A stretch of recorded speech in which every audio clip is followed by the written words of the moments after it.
เนื่องในโอกาสคมรอบ50 ปีวันสถาปนาสาธารณรัฐประชาธิปไตยปราชาสุลาวแผนกโยธาธิการและขนส่งแขวงได้จัดพิธีประดับเรียนการระลึก50 ปีให้แก่พนักงานราชการและพนักงานอาวุโสบำนาญที่มีผลงานและคุณงามความดีในการรับใช้ชาติได้จัดขึ้นในตอนเช้าของวันที่ 7 กรกฎาคม 2026 นี้ที่ห้องประชุมของตน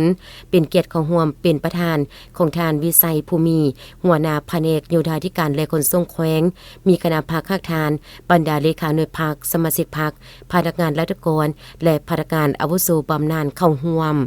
ในพิธีประดับเรียนการระลึก50 ปีวันสถาปนาสาธารณรัฐประชาธิปไตยปราชาสุลาวบรรดาการนำและอดีตการนำของสาธารณรัฐประชาธิปไตยปราชาสุลาวครั้งนี้ก็เพื่อแสดงความรู้บุญคุณต่อการนำขั้นสูงในอดีตและปัจจุบันเพื่อหวนคืนถึงวันชัยชนะแห่งการปฏิวัติศาสตร์ประชาธิปไตยและนึกถึงผลงานและการเสียสละอันยิ่งใหญ่ของประธานไกรสอนพรหมวิหารประธานสุภานุวงศ์บรรดาผู้นำนักปฏิวัติวิรชนสมาชิกพรรคพนักงานตลอดฮอดประชาชนลาวบดเภาที่ได้อุทิศให้แก่ภารกิจต่อสู้กุศลอย่างประทานจนสามารถยัดได้เอกราชแห่งชาติและปลดปล่อยประเทศชาติได้อย่างสมบูรณ์และสถาปนาเป็นประเทศสาธารณรัฐประชาธิปไตยประชาชนลาวในวันที่2 ธันวาคม ปี 1975สำหรับพนักงานราชการประจำการและบำนาญแผนกโยธาธิการและขนส่งแขวงที่ได้รับเรียนการระลึก50 ปี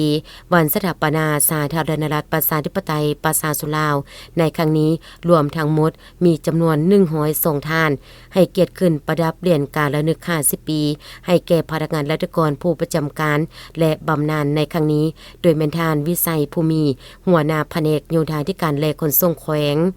จากนั้นก็ได้สืบต่อเผยแพร่ซึมเนื้อในมติกองประชุมใหญ่ครั้งที่12ของพรรคประชาชนปฏิวัติลาวติดพันกับมติกองประชุมใหญ่ครั้งที่8ของคณะพรรคแขวงบุรีรัมย์ไซเพื่อเผยแพร่และเห็นให้พนักงานสมาชิกพรรคและมวลชนเข้าใจเนื้อในของมติทิศทางเป้าหมายและแผนการพัฒนาในระยะใหม่เพื่อนำไปจะตั้งปฏิบัติให้เกิดผลเป็นจริงกองประชุมยังได้เน้นหนักการเสริมซึมเนื้อในมติกองประชุมใหญ่ครั้งที่12ของพรรคโดยสุ่มใส่การยกสูงความเป็นผู้นำของพรรคการสร้างระบบการเมืองให้เข้มแข็งการพัฒนาเศรษฐกิจสังคมการรักษาความมั่นคงป้องกันชาติและการขยายสายพัวพันร่วมมือสากลพร้อมกันนั้นยังได้เสริมซึมเนื้อในมติกองประชุมใหญ่ครั้งที่8ของคณะพรรคแขวงบุรีรัมย์ไซโดยสุ่มใส่การนำเอามติของพรรคมาพันขยายให้สอดคล้องกับสภาพตัวจริงของแขวงพัฒนาทุกแขนงการอย่างรอบด้านสร้างความสามัคคียกสูงคุณภาพการนำพาการบริหารและปรับปรุงชีวิตการเป็นอยู่ของประชาชนให้ดีขึ้น